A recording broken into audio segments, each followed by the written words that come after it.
ठीक है। तो B.S. टर्नर और डेविड हेल्ट ये दोनों विचारक जो हैं ये जुड़े हुए हैं बहुलवादी विचारधारा से, और टर्नर बहुलवाद का जो नागरिकता का बहुलवादी सिद्धांत है इसका प्रतिपादक है। ठीक है। नागरिकता के प्रकार क्या मानते हैं ये बहुलवादियों के अनुसार? नागरिकता कितने प्रकार की होती है? जैसे कि अपन ने उदारवादियों के अनुसार देखा है, उदारवादियों के अनुसार कितने प्रकार की होती है? तो सीधा T.H. मार्शल को याद करना है। T.H. मार्शल 3 प्रकार की नागरिकताओं की बात करता है, राजनीतिक, सामाजिक और नागरिक अधिकारों की बातें करता है। तो अधिकार जुड़े हुए हैं, तो 3 प्रकार के अधिकार हैं, वही नागरिकता है। यहाँ पर नागरिकता के प्रकारों की अपन बात कर रहे हैं, नागरिकता कितने प्रकार की है। ठीक है, ये सेपरेट पॉइंट है, नागरिकता के प्रकार। और अन्य प्रकार क्या क्या हो सकते हैं? तो नागरिकता के प्रकार क्या क्या प्रकार हो सकते हैं? तो निष्क्रिय नागरिकता, पहले आप नोट कर लीजिए 5 नाम। ठीक है, निष्क्रिय नागरिकता, निष्क्रिय नागरिकता, निष्क्रिय नागरिकता जो कि अधिकारों पर बल देती है। ये किसकी बात करती है? अधिकारों की बात करती है, अधिकारों पर बल देती है। फिर दूसरा पॉइंट सक्रिय नागरिकता, ये कोष्टक में कर लीजिए, अधिकारों पर बल। दूसरी है सक्रिय नागरिकता, सक्रिय नागरिकता कर्तव्यों पर बल देती है, कर्तव्यों पर बल। ये वो अरस्तुवादी गणतंत्रवादी नागरिकता बोल सकते हैं आप, सक्रिय नागरिकता जो कर्तव्यों पर बल देती है। ठीक है, जिससे जुड़े हुए विचारकों की अपन बात करें तो हैबरमास, हन्ना अरेंट, रूसो, मैकियावेली, ये भी सक्रिय नागरिकता की बातें करते हैं। एक है मानक नागरिकता, क्या होती है आगे देखेंगे अपन। नॉर्मेटिव, मानक नागरिकता, विभेदित नागरिकता, एक वर्ड आया था ऊपर विभेदित नागरिकता का। सर्वदेशीय नागरिकता, सार्व भी लिखा हुआ आता है, सार्वदेशीयता नागरिकता। ठीक है, सार्वदेशीय नागरिकता। ये 5 नागरिकता के प्रकार हैं, इनको अपन समझने का प्रयास करते हैं। निष्क्रिय नागरिकता, सबसे पहले नाम से पता चल रहा है, पहला पॉइंट निष्क्रिय नागरिकता।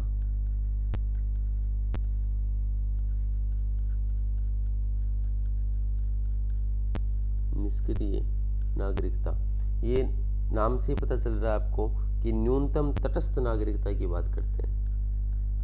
न्यूनतम नागरिकता, तटस्थ नागरिकता, न्यूनतम नागरिकता, तटस्थ नागरिकता की बात कर रहे हैं। ये उदारवादी जो नागरिकता है ना, कौन सी वाली उदारवादी?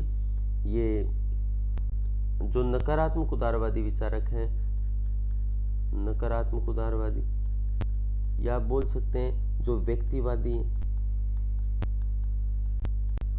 उनसे जुड़ी हुई नागरिकता है निष्क्रिय नागरिकता।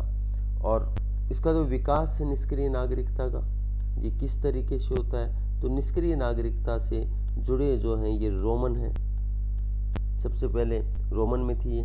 सामाजिक समझौतावादी जो हैं, सोशल कॉन्ट्रैक्ट वाले, हॉब्स, लॉक, रूसो, वोल्टेयर, समझौतावादी, ये भी निष्क्रिय नागरिकता की बातें करते हैं। स्वेच्छातंत्रवादी है, ये भी निष्क्रिय नागरिकता की बात करते हैं कि राज्य खुद ही अपना कार्य खुद कर लेगा, केवल कार्य क्या है उसका सुरक्षा का कार्य है। हेयक, नोजिक, फ्रीडमैन जुड़े हैं। राज्य को ये बोलते हैं कि अंपायर की भूमिका निभाता है, राज्य, राज्य अंपायर की भूमिका निभाता है। अंपायर का क्या काम होता है? बस केवल सही गलत की बात करता है वो, बाकी और कोई बात नहीं करता है, अंपायर की भूमिका निभाता है। नागरिकता जो है इसको धैर्य का प्रतीक मानते हैं, धैर्य का प्रतीक।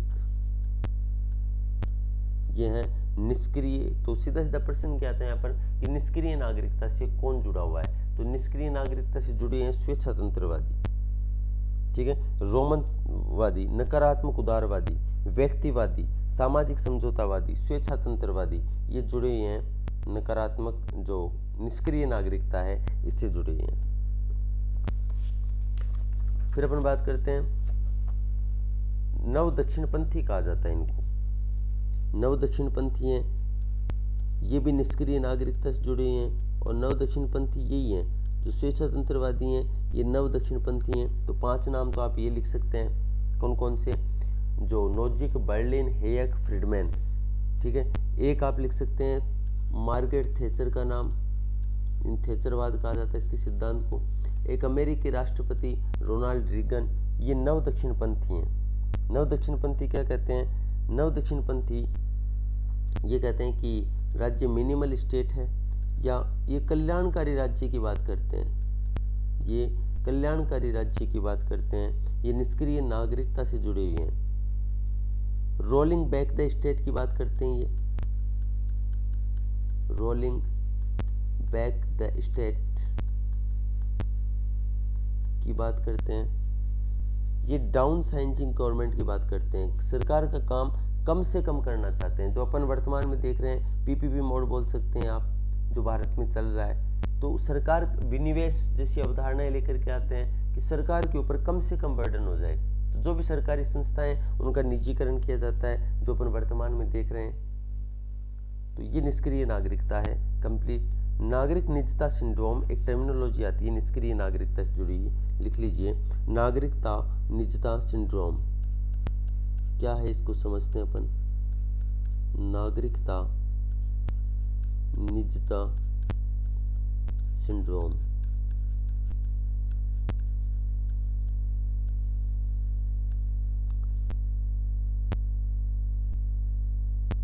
ये क्या है? ये निजता क्या होगी? नागरिक की निजता है परिवार, उसकी निजता है निजी कैरियर, खुद का भविष्य बनाना है। खुद के स्वार्थ भी होते हैं व्यक्ति के, व्यक्तिवादी होता है, ये अपना भला सोचता है। एक तरफ तो ये चीजें हो रही हैं, तो यहाँ पर व्यक्ति अपने लिए सोचता है तो वो निष्क्रिय बन जाता है। लेकिन दूसरी तरफ अरस्तुवादी गणतंत्रवाद आ जाता है, जो कि सक्रिय भागीदारी की बात करता है। तो ये सिंड्रोम बन जाता है नागरिकता के लिए। ऐसी व्यवस्था को हेबरमास अपनी बुक में वर्णित करता है, और हेबरमास की बुक है लेजिटिमेसी क्राइसिस। वैधता का संकट आ जाता है राज्य के सामने, कि वो एक तरफ तो ये कह रहे हैं कि व्यक्ति को खुला छोड़ दिया जाए, व्यक्ति स्वयं अपना विकास कर लेगा। क्यों? क्योंकि वो अपना भला खुद सोचता है, निजी स्वार्थ होता है उसका, वो निजी कैरियर बनाना चाहता है, वो राज्य के बारे में नहीं सोचता है। जबकि दूसरी तरफ ये गणतंत्रवादी यानी राज्य ये कहता है कि व्यक्ति सक्रिय रूप से भागीदारी लेगा, नागरिक जो है वो सक्रिय रूप से राजनीति में भागीदारी लेगा।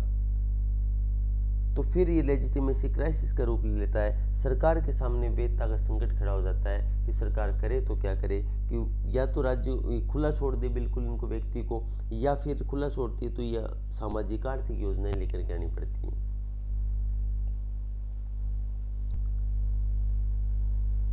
अब आते हैं सक्रिय नागरिकता। सक्रिय नागरिकता मतलब अरस्तुवादी गणतंत्रवाद। तो दूसरी नागरिकता है सक्रिय नागरिकता।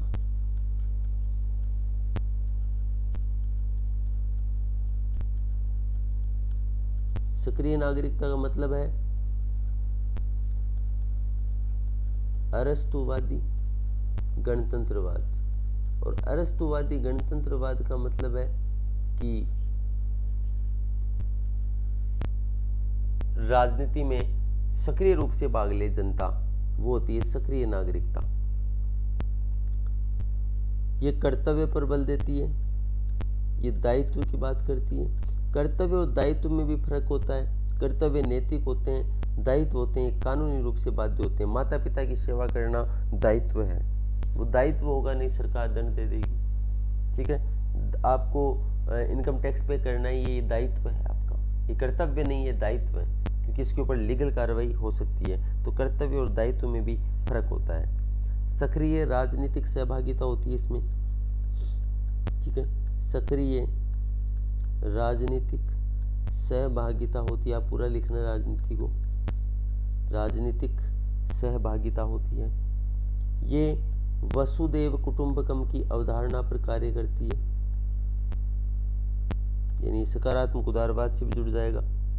यहाँ पर सार्वजनिक कल्याण की बातें की जाती है, सार्वजनिक कल्याण की बात की जाती है।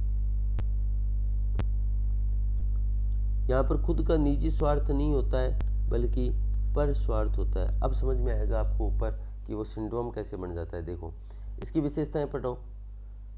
निष्क्रिय नागरिकता संबंधित थी अधिकारों से, निष्क्रिय नागरिकता संबंधित थी अधिकारों से, ये संबंधित है कर्तव्य से। यहाँ पर सक्रिय राजनीतिक सहभागिता है, वहाँ पे निजी स्वार्थ है, निजी कैरियर है, निजी भागीदारी है। ये वसुदेव कुटुंबकम पर आधारित है, वो स्वार्थ पर आधारित है। ये सार्वजनिक कल्याण पर आधारित है, वो खुद के कल्याण पर आधारित है। ये पर स्वार्थ पर आधारित है, जबकि निष्क्रिय नागरिकता स्व स्वार्थ पर आधारित है। इसलिए उसे सिंड्रोम टर्मिनोलॉजी का नाम दिया गया है। ठीक है, इसलिए उसे सिंड्रोम टर्मिनोलॉजी, नागरिकता निजता सिंड्रोम, निजता सिंड्रोम, कि वो खुद के विकास के अंदर ध्यान देता है। तो एक तरफ तो अरस्तुवादी गणतंत्रवाद की विशेषताएं आ गई और एक तरफ ये आ गई, यानी किसका रूप ले लेती है फिर नागरिकता? सिंड्रोम का रूप ले लेती है, निजता सिंड्रोम का रूप ले लेती है। ठीक है, तो ये सक्रिय नागरिकता है। सक्रिय नागरिकता कहाँ कहाँ देखने को मिलती है? एग्जाम्पल अपन देखें तो ग्रीक नागरिकता सक्रिय नागरिकता का एग्जाम्पल है। ग्रीक नागरिकता, ग्रीक और यूनान एक ही हैं, नहीं पता हो तो मैं बता देता हूँ। और वर्तमान में इसे ग्रीस के नाम से जाना जाता है। दुनिया का बिल्कुल आलसी देश है, कर्ज में डूब चुका है, जहाँ पर बड़े बड़े विद्वान हुए, सिकंदर जैसा महान शासक हुआ, वो आज दर दर की ठोकरें खा रहा है, पूरी तरीके से बर्बाद हो चुका है ग्रीस। सक्रिय नागरिकता में टर्मिनोलॉजी आती है नागरिक गणतंत्रवादी नागरिकता। क्या है समझने का प्रयास करते हैं इसको। नागरिक गणतंत्रवादी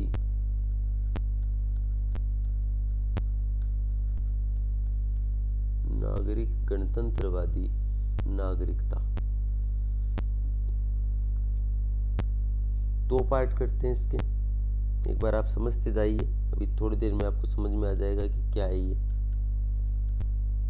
एक है नागरिक मानववाद की बात करते हैं, क्योंकि पर स्वार्थ की बात करते हैं ना, वसुदेव कुटुंबकम की बात करते हैं, यानी पूरा जो मानव समुदाय है उसका कल्याण चाहता है, तो नागरिक मानववाद। दूसरी तरफ है नागरिक गणतंत्रवाद। नागरिक गणतंत्रवाद, ठीक है। तो नागरिक मानववाद और नागरिक गणतंत्रवाद क्या है समझते हैं। ये प्रश्न आता है सीधा सीधा कि ये अरस्तुवादी गणतंत्रवाद है, लेकिन अरस्तुवादी गणतंत्रवाद इसे बोलता कौन है? आपको गणतंत्र समझ में आ चुका है, नहीं समझ में आया तो अच्छे समझ लेना कि नागरिक की सक्रिय भागीदारी गणतंत्रवाद है। तो अरस्तुवादी गणतंत्रवाद बोलता है, कौन बोलता है ये प्रश्न पूछा जाता है। तो विल किमली का अरस्तुवादी गणतंत्रवाद बोलता है किसको? नागरिक मानववाद को। मानववाद सद्गुण की प्राप्ति चाहता है और सार्वजनिक, और सद्गुण जो है ये सार्वजनिक कल्याण चाहता है। वापस समझ लेना, मानववाद है ये सद्गुण चाहता है और सद्गुण का मतलब होता है सार्वजनिक कल्याण। सार्वजनिक कल्याण, ये तो टर्मिनोलॉजी आ गई नागरिक मानववाद की। नागरिक गणतंत्रवाद क्या है? नागरिक गणतंत्रवाद के तहत ऐसा प्रेरित किया जाता है कि आप सक्रिय रूप से भागीदारी लीजिए, ठीक है। तो नागरिक को राजनीति में सक्रिय भागीदारी के लिए प्रेरित किया जाता है, सक्रिय भागीदारी के लिए प्रेरित किया जाता है। प्रेरित वर्ड आएगा इसमें। और आप देखते हैं कि जो राजनीतिक विकास राजनीतिक संस्कृति जैसी जो अवधारणाएं हैं वो इन्हीं से जुड़ी हुई है, ठीक है। वो इन्हीं तक की सक्रिय भागीदारी की, जनता की भागीदारी कितनी है। यदि समानता, क्षमता, विभेदीकरण है तो राजनीतिक विकास है, यदि ऐसा नहीं है तो राजनीतिक विकास नहीं है। तो ये किसको इंगित कर रहा है? ये सक्रिय भागीदारी को इंगित करता है कि वास्तव में राजनीतिक विकास हो रहा है या नहीं हो रहा है। तो वहां पर भी अपन इन टर्मिनोलॉजी को कोरिलेट करके पढ़ सकते हैं, याद करने के लिए पढ़ सकते हैं, ठीक है।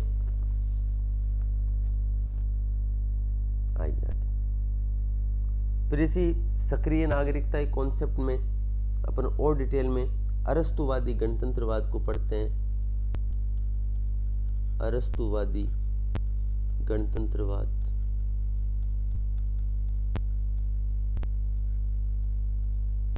अरस्तुवादी गणतंत्रवाद को पढ़ते हैं। कौन समर्थक है इसका? तो अरस्तुवादी गणतंत्रवादी नाम तो दिया विल्किमलिका ने, और आगे बढ़ाने का काम किया इसको मैकियावली ने, रूसो। आप इसमें हैबरमास का नाम भी लिख सकते हैं। इसमें हन्ना ओरेंट भी आती हैं, ठीक है। ये मैकियावली जो है ये ऐसी बातें करता है नागरिक सद्गुण की, सिविल वर्च्यू की बात करता है। क्या मतलब हुआ कि यदि मनुष्य में सद्गुण है तो गणतंत्र व्यवस्था, आपको पता है कि मैकियावली आपने पढ़ा है तो, कि मैकियावली जो है ये गणतंत्र राज्य की भी स्थापित करने की बात करता है कि गणराज्य की स्थापना की जानी चाहिए, गणतंत्र होना चाहिए। लेकिन यदि गणतंत्र तभी होना चाहिए जब नागरिकों में सद्गुण है, जब सिविल वर्च्यू है। यदि उनमें सिविल वर्च्यू नहीं है तो फिर गणतंत्रवाद व्यवस्था लागू करने का कोई मतलब नहीं रह जाता है, ये मानना है मैकियावली का। तो ऐसी सिविल वर्च्यू की बात कौन करता है? अरस्तु करता है। और अरस्तु सिविल वर्च्यू किस में मानता है? केवल जो यूनान के पुरुष है उनमें सिविल वर्च्यू मानता है, ठीक है। मैकियावली की बुक है डिस्कर्स on Levi, डिस्कर्स on Levi, discourse on Levi, Levi पर वार्ताएं, बातचीत। रोमन व्यवस्था, रोम गणतंत्र बेहतरीन मानता है मैकियावली। मैकियावली रोमन व्यवस्था को बेहतरीन व्यवस्था मानता है। वहां पे लोकतंत्र की व्यवस्था थी, गणतांत्रिक व्यवस्था थी, तो रोमन व्यवस्था मैकियावली के लिए बेहतरीन व्यवस्था है। रूसो है, इनके कोटेशन है गणतंत्रवाद के संबंध में, आप लिख लीजिए। ब्रिटेन के लोग 5 वर्ष में एक बार स्वतंत्र होते हैं, आप लिख लीजिए यहाँ पर। ब्रिटेन के लोग 5 वर्ष में सिर्फ एक बार स्वतंत्र होते हैं, यानी वहाँ पर सक्रिय नागरिकता नहीं है। वो आलोचना कर रहा है कि सिर्फ वो वोट देने के लिए, बाकी बना दिया सत्ता को तो फिर 5 साल बाद में उनका नंबर आएगा, जनता से 5 साल बाद ही पूछा जाएगा। हन्ना ओरेंट, हन्ना ओरेंट की बुक है ऑन ह्यूमन कंडीशन। इसकी किताबों के बारे में अपन पहले भी चर्चा कर चुके हैं, 3-4 किताबों के नाम लिखाए हैं, 3 किताबों के नाम लिखाए हैं इसकी, ऑन ह्यूमन कंडीशन। और एक बुक है ऑन ह्यूमन कंडक्ट। तो एक वर्ड याद रखना, ये कंडीशन है जो हन्ना ओरेंट की है, और ऑन ह्यूमन कंडक्ट है वो माइकल ऑक्सफोर्ड की बुक है। इसमें यह कहता है कि राजनीति में, हन्ना ओरेंट कहती हैं कि राजनीति में सक्रिय भागीदारी होनी चाहिए नागरिकों की, और 3 तरीके से होनी चाहिए, लेबर, एक्शन और वर्क। लेबर, एक्शन और वर्क, 3 प्रकार से राजनीति में भागीदारी होनी चाहिए। प्रश्न पूछा जाता है, ध्यान रखना ना।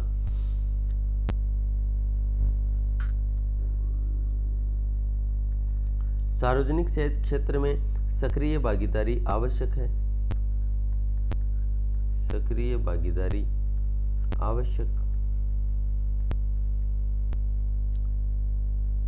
अगर सक्रिय भागीदारी नहीं होगी तो बेहतरीन राजनीतिक व्यवस्था नहीं होगी, ठीक है। फिर आते हैं हैबरमास पर। हैबरमास की बुक का नाम मैंने आपको बताया लेजिटिमेसी क्राइसिस है, लेजिटिमेसी क्राइसिस। एक और बुक है इसकी, इसका नाम है between facts and norms, between facts and norms, ठीक है, नॉर्म्स। ये भी सक्रिय नागरिकता की बात करते हैं।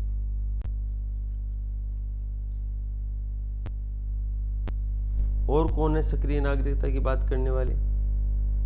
लोकतंत्र के प्रकारों में अपन पढ़ेंगे विमर्श लोकतंत्र,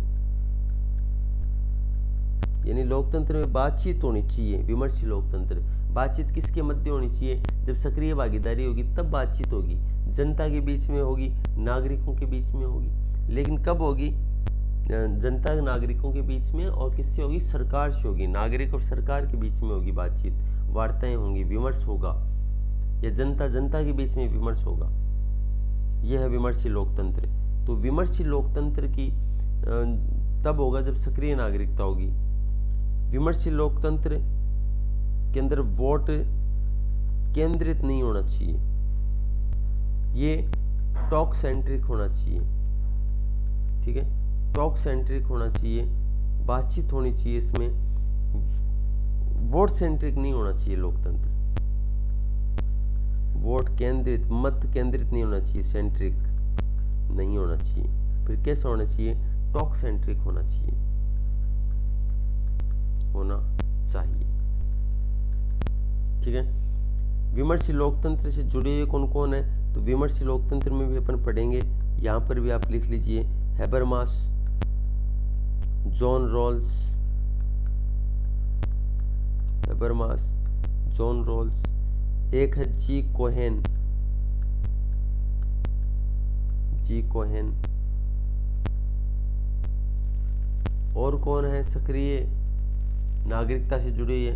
समुदायवादी, ये भी सक्रिय नागरिकता की बात करते हैं। कौन कौन है इनसे जुड़े हुए? मैकिंटायर, वोल्जर, सैंडेल, अपन ने नाम लिखे हैं, ठीक है।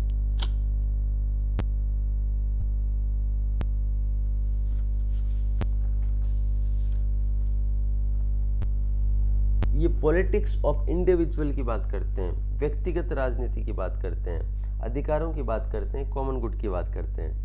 वोल्जर के बारे में लिखिए, वोल्जर सिविल सोसाइटी की चर्चा करते हैं। आगे इनके बारे में अपन पढ़ते जाएंगे, लेकिन चूंकि ये सिलेबस में डायरेक्ट नहीं दी हुई है अपने कि समुदायवादियों को पढ़ना है, तो यहीं से इनके प्रश्न बनते हैं। वोल्जर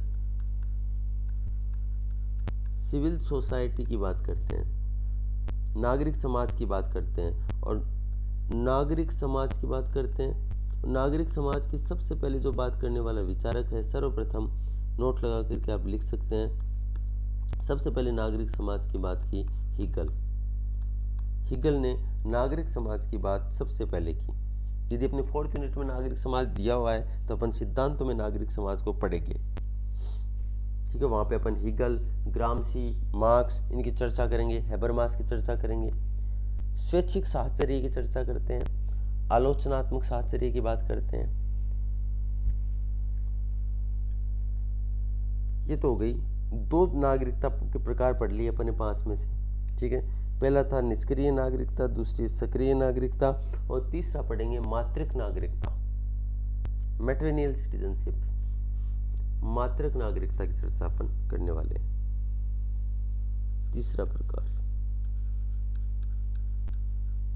मातृक नागरिकता, नाम से पता चल चुका होगा कि नारियों के बारे में बातचीत होएंगी। मैट्रिनियल सिटीजनशिप,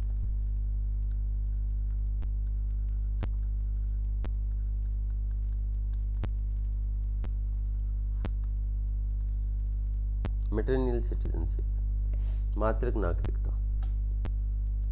नारीवादी इससे जुड़े ही हैं। कौन कौन मातृक नागरिकता की बात कौन कौन करता है? तो नाम है सारा रुडिक, सारा रुडिक, जीन एलेस्टाइन,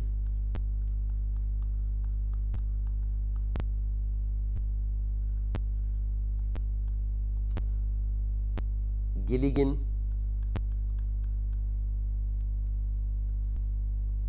गिलिगिन, ये मातृक नागरिकता से जुड़े हुए हैं। ये प्रवाह के नीति शास्त्र की बात करते हैं। प्रवाह का नीति शास्त्र, जिनकी कोई परवाह नहीं होती है, यदि परवाह की जाएगी, प्रवाह के नीति शास्त्रों को अपनाया जाएगा तो नागरिकता है, अन्यथा नागरिकता नहीं है। फिर चौथे नंबर पर है विभेदित नागरिकता। ठीक है, फोर्थ प्रकार ऑफ सिटीजनशिप का विभेदित नागरिकता।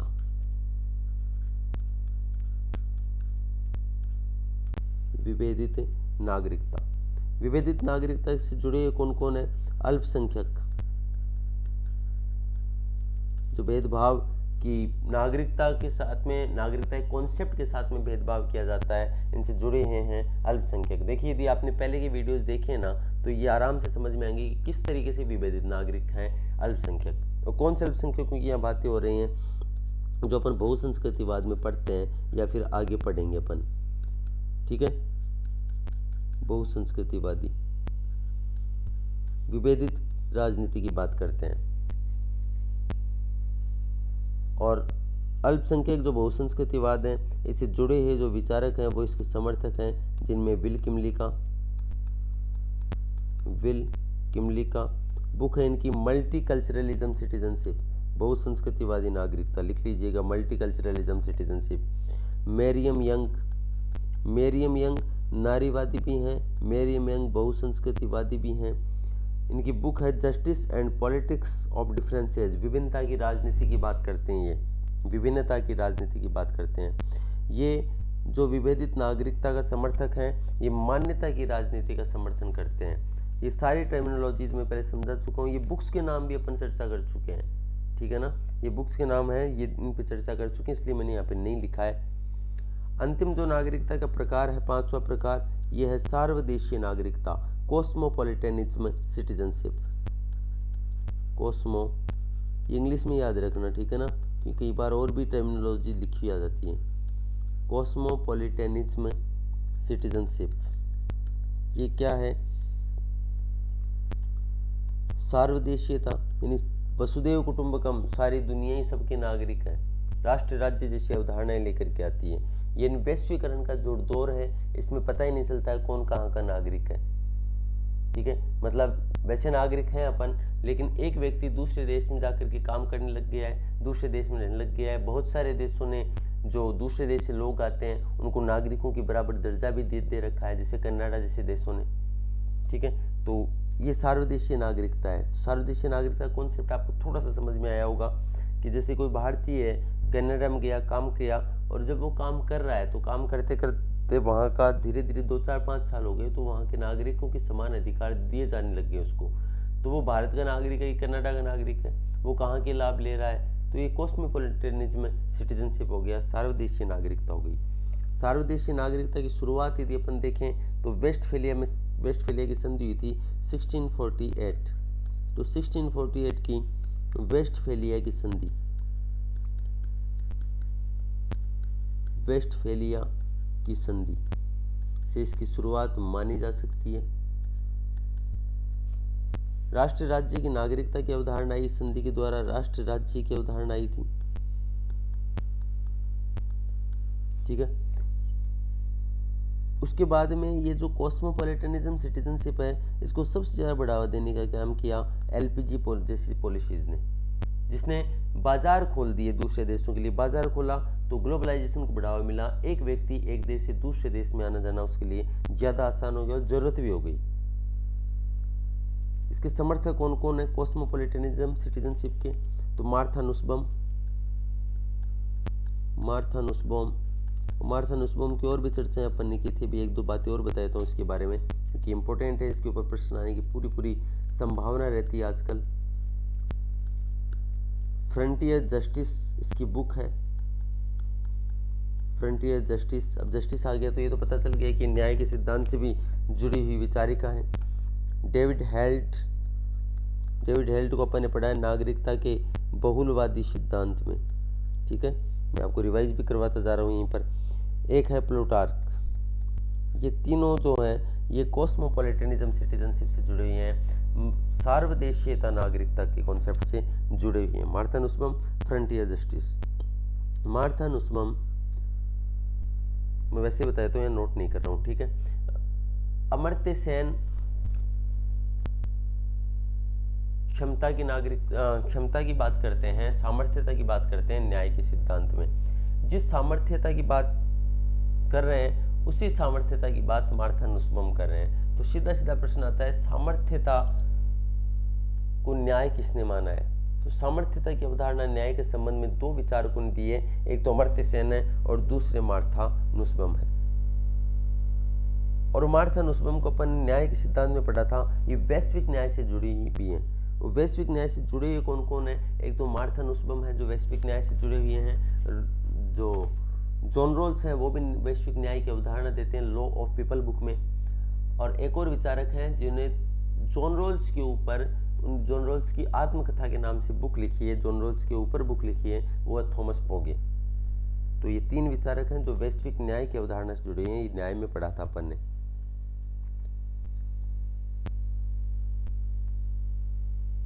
अब देखिए नागरिकता का संकट क्या है। तो जो चीजें अपन अब तक पढ़ते आए हैं कि एक तरफ राजनीतिक और विधिक अधिकार है, दूसरी तरफ सामाजिक अधिकार, ये नागरिकता का संकट है। एक तरफ अपन ने पढ़ा था नागरिकता का विरोधाभास, जो कि टी.एच. मार्शल के विचारों में देखने को मिलता है। तो एक तरफ नागरिकता का विरोधाभास है और दूसरी तरफ नागरिकता का संकट है। तो वही चीजें ये मैं बताऊंगा नहीं अब, क्योंकि इसके ऊपर अपन डिस्कस कर चुके हैं। इधर राजनीतिक और सामाजिक अधिकार है, राजनीतिक और कानूनी अधिकार है। राजनीतिक अधिकार, विधिक अधिकार की बात होती है। इधर है जो सामाजिक और आर्थिक अधिकारों की बात हो रही है। तो ये आपस में क्या है, कॉम्प्लिकेटेड कर देते हैं।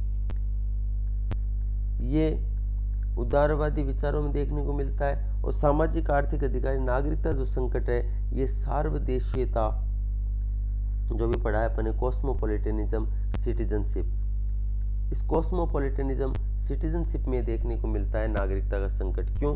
क्योंकि दूसरे देश का जो नागरिक आया है ना, उसको ये अधिकार देने की बात है।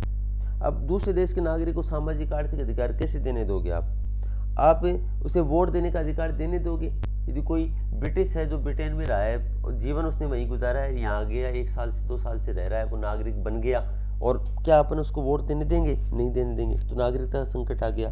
काम का अधिकार, नरेगा में आके काम कर सकता है क्या? नहीं कर सकता है। तो ऐसे अधिकार यदि दिए जा रहे हैं तो वो नागरिकता का संकट पैदा कर रहे हैं। तो ये नागरिकता का कॉन्सेप्ट था अपना, नागरिकता की अवधारणा थी। इसको अपन ने समझने का प्रयास किया है। मैंने अपनी तरफ से पूरा प्रयास किया है कि मैं बेहतरीन तरीके से समझा पाऊँ, और शॉर्ट स्वीट में मैंने वही बातें समझाई है जहाँ से आजकल प्रश्न आ रहे हैं। तो यदि आपको वीडियो अच्छा लगा है तो वीडियो को लाइक ज़रूर करें, और आप चैनल पर नए हैं, पहली बार हैं, तो प्लीज़ इसे सब्सक्राइब करें और भी लोगों के साथ में इसे शेयर कीजिए, ताकि सही नॉलेज लोगों तक सही तरीके से पहुँच सके, जो एस्पायरेंट हैं वो अपने टारगेट को अचीव कर सकें। Lot of thanks.